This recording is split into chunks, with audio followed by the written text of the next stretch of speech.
Bu qəlb belə bir şeydir ki, ilk fürsətdə istədiyini dərhal vermə ona. O biraz hayküy salır, onu biraz gözləd. Gözlətdiyin hələ biraz gözlə. Onu gözlətdikcə görürsən ki, içdən başqa istəklər başlayır çiçəklənməyə, üzə çıxmağa.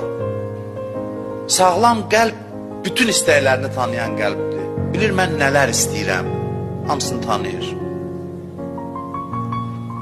Hansı yaxşıdır sual verirəm?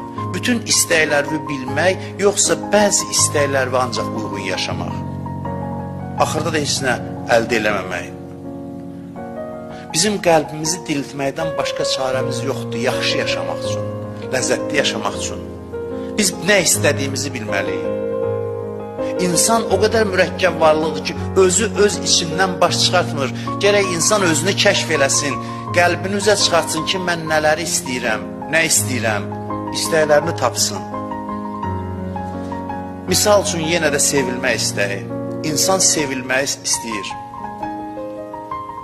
İnsanda belə bir istək var, fundamental istək.